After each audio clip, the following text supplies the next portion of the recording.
पहले की बात करते हैं, खासकर आप इंद्रवाल से आते हैं। जिला किश्तवाड़ में बहुत सारे ऐसे पावर प्रोजेक्ट्स हैं जहां पर नौजवानों की डिमांड रहती है कि हमें जो है यहाँ पर मुलाजिमत नहीं मिली है। क्या आप आज नौजवानों के लिए कुछ कर पा रहे हैं? अभी तो बीजेपी का ही कब्जा है सारे प्रोजेक्टों पे, वही ठेकेदारी कर रहे हैं, वही उन्होंने ही बाहर से लोग लगा के वहां एडजस्ट किए हैं। उसके लिए हम कर रहे हैं कि जो आवाज उठाई है चुनाव रैली से, मैं कहता हूँ सही आवाज है कि हमारे 4 प्रोजेक्ट बन रहे हैं चुनाव रैली में, और हमें अगर यहाँ से पंजाब जाके दिल्ली बिजली फ्री दी जाती है, दिल्ली में दी जाती है, तो हमने कौन सा कसूर किया? हमारी जमीन, हमारा पानी, हमारा सब कुछ, लोग हमारे मरे, लोग हमारे बीमार हो जाएं और ऐश कोई और करे।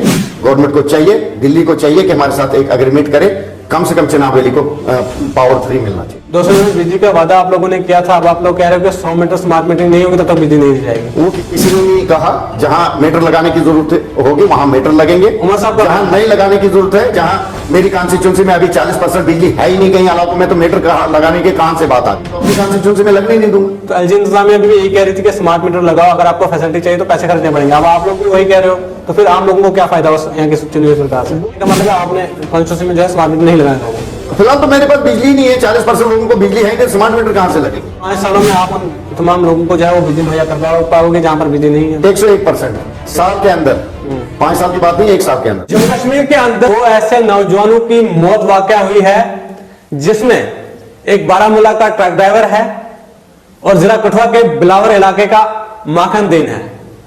आखिर जम्मू कश्मीर की हुकूमत के बस में ये सब कुछ है कि उन दोनों नौजवानों के परिवार को जहां इंसाफ दिला सके? मेरे साथ एमएलए इंद्रवाल प्यारेलाल शर्मा जी बात करने के लिए मौजूद हैं। सर, बहुत बहुत शुक्रिया वक्त देने के लिए। थैंक यू सर, जिस तरह से जम्मू कश्मीर में 2 ऐसे हादसे पेश आए, एक बारामूला का वो ट्रक ड्राइवर जिसे बताया जा रहा है कि सिक्योरिटी फोर्सेस के जवानों ने 23 किलोमीटर पीछे करके फिर गोली मार दी, उसकी मौत होगी। बिलावर के अंदर उस नौजवान की मौत, उसने जो है सुसाइड अटेम्प्ट किया और उनका यह मानना था कि मुझे जहां वो टॉर्चर किया गया। क्या कहना चाहेंगे? सबसे पहले इस दुखद समाचार का और इस हादसे की मैं मजम्मत करता हूं। ये हादसा नहीं है, इंसानियत का कत्ल हो रहा है। मुझे लगता है कि यहां जो जम्मू कश्मीर में एक फुल मैंडेट नेशनल कॉन्फ्रेंस को दिया, जो कि कहीं पार्टियों को हजम नहीं हो रहा है।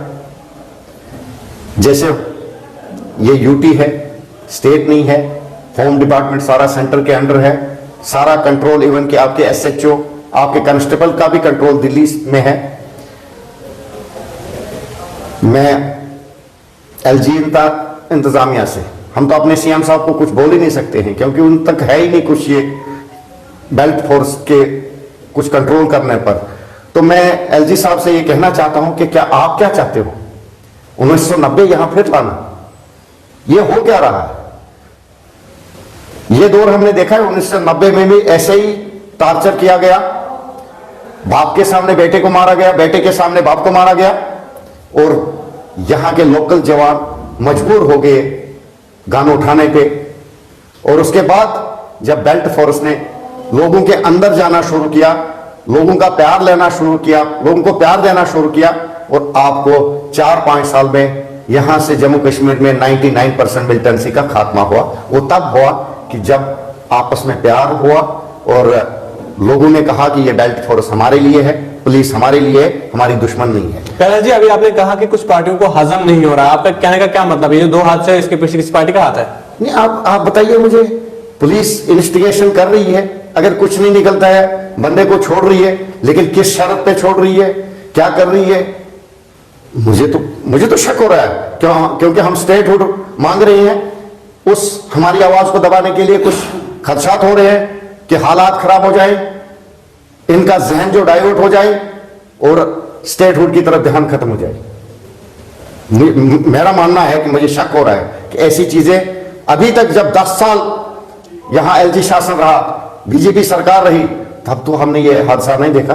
तो हमारी सरकार आते ही ऐसा क्या हो रहा है कि लोगों को 3 महीने के अंदर अंदर ऐसा किया जा रहा है कि लोग यहां के सरकार के अपोजिट हो जाए। लेकिन अपोजिशन पार्टी तो आप पर इल्जाम लगा रहे हैं कि आपने आते ही मरकज की भाजपा हुकूमत के सामने घुटने टेक दिए, आपने तारीफें करना शुरू कर दी। जम्मू कश्मीर के लोगों को इंसाफ दिलाने के बजाय आप मरकज की तारीफ कर रहे हो। कोई घुटने नहीं टेके हैं। कौन कहता है ये घुटने टेक रहे हैं? घुटने तो उन लोगों ने टेके थे तब जब दफा 370 तोड़ने के वक्त उनका साथ दिया था, हाथ मिलाया था, वो घुटने टेके हैं उन्होंने। हमने घुटने नहीं टेके हैं। हम मांग कर रहे हैं, हमारा जो सर का ताज यहां से छीन कर लिया है, जिसको पूरे हिंदुस्तान में बेचा, दफा 370 तोड़ा, दफा 370 तोड़ा, हम उसकी मांग कर रहे हैं कि हमें स्टेटहुड वापस दीजिए। आप 370 की डिमांड कर रहे हो, स्टेटहुड की डिमांड कर रहे हो? मैं यही कहूंगा कि 370 में रहा क्या था, हमें स्टेटहुड वापस दे।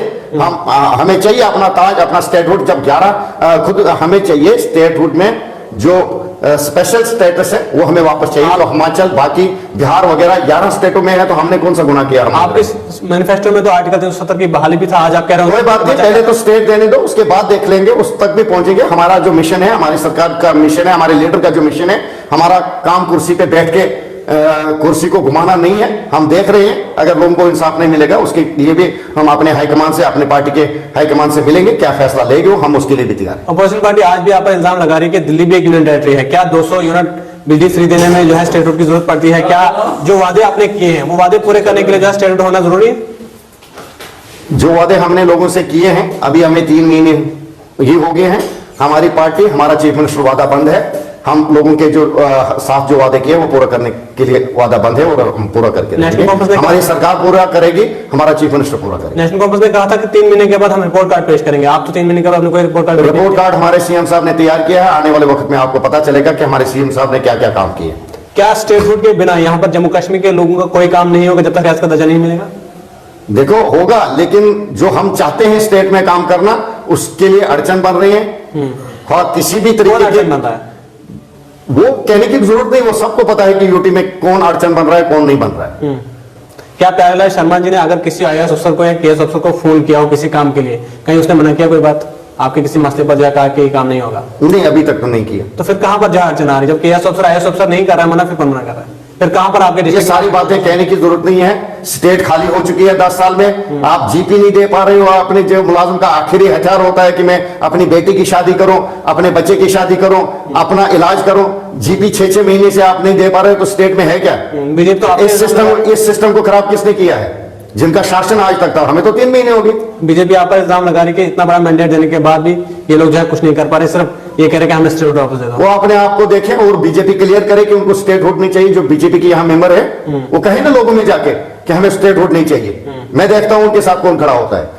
उनको अपनी रोटियां सेकनी है, उनको जो वहां से दिल्ली से डायरेक्शन आती है वो वही बयान वो जम्मू कश्मीर में देते हैं। हमें उस पर नहीं ध्यान देना है। हमने जो लोगों के साथ वादे किए हैं, जो काम करना है वो काम कर रहे हैं और करते रहें। नेशनल कांफ्रेंस के प्रोविंशियल प्रेसिडेंट रतन गुप्ता जी ने ये बयान दिया था परसों के यहाँ पर कुछ ऐसी पार्टियां हैं और खासकर बीजेपी लीडरशिप वो मिसलीड कर रहे हैं मरकज को कि यहाँ पर रियासत का दर्जा बहाल नहीं किया जाए। वो तो हमारे प्रोविंशियल प्रेसिडेंट है, मैं पार्टी का MLA हूँ, वो उसका बयान है। उसको आपको लगता है ऐसा हो सकता है कि मरकज को मिसलीड कर रहे हैं? जो हमारे पार्टी हेड, जो हमारे प्रोविंशियल प्रेसिडेंट या हमारे पार्टी हेड जनाब डॉक्टर फारूक अब्दुल्ला साहब बयान देंगे, कुछ सोच समझ कर ही। प्यारेलाल साहब, चनाब वैली की बात करते हैं, खासकर आप इंद्रवाल से आते हैं। जिला किश्तवाड़ में बहुत सारे ऐसे पावर प्रोजेक्ट्स हैं जहां पर नौजवानों की डिमांड रहती है कि हमें जो है यहाँ पर मुलाजमत नहीं मिली है। क्या आप आज उन नौजवानों के लिए कुछ कर पा रहे हैं? अभी तो बीजेपी का ही कब्जा है सारे प्रोजेक्टों पे, वही ठेकेदारी कर रहे हैं, वही उन्होंने ही बाहर से लोग लगा के वहां एडजस्ट किए हैं। उसके लिए हम कर रहे हैं कि जो आवाज उठाई है चनाब वैली से, मैं कहता हूँ सही आवाज है कि हमारे 4 प्रोजेक्ट बन रहे हैं चनाब वैली में। और हमें अगर यहाँ से पंजाब जाके दिल्ली बिजली फ्री दी जाती है, दिल्ली में दी जाती है, तो हमने कौन सा कसूर किया? हमारी जमीन, हमारा पानी, हमारा सब कुछ, लोग हमारे मरे, लोग हमारे बीमार हो जाएं और ऐश कोई और करे। जो कहीं लोगों ने किश्तवाड़ में जो आवाज उठाई है, मैं उस आवाज के साथ हूं।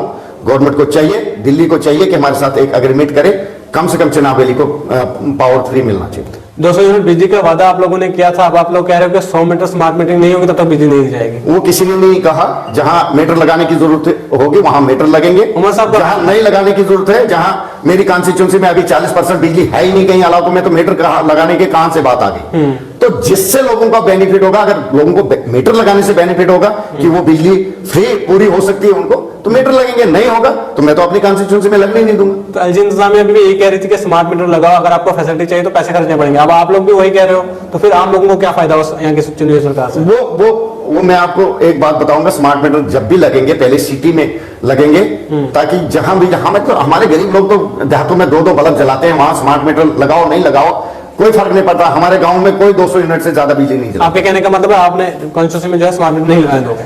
फिलहाल तो मेरे पास बिजली नहीं है। 40% लोगों को बिजली है, स्मार्ट मीटर कहां से लगेंगे? क्या इन 5 सालों में आप उन तमाम लोगों को जो है वो बिजली मुहैया करवा पाओगे जहां पर बिजली नहीं है? 101% साल के अंदर। 5 साल की बात नहीं, 1 साल के अंदर। क्या लगता है, आखिर में आपसे जानना चाहूंगा कि जम्मू कश्मीर में कब तक जो अरेस्ट का दर्जा बहाल किया जाएगा? वो सरकार पे डिपेंड है। हम चाहते हैं कल ही देंगे और हमारी स्टेट खुशहाल बन जाएगी फिर दोबारा। उम्मीद है कुछ जल्दी हो जाएगा? उम्मीद पे ही दुनिया कायम है, हम भी उम्मीद लगाए बैठे हैं। कब तक इंतजार कर सकती है नेशनल कांग्रेस? वो हमारे पार्टी हाईकमान बोल सकते हैं, हम सीएम साहब के सिपाही हैं, हम पार्टी के सिपाही हैं। जो हमारी पार्टी, जो हमारा सीएम साहब फैसला लेगा उसको हम 24 घंटे में तैयार हैं। जो हमें वो फरमान कहेंगे उस पर हम तैयार हैं।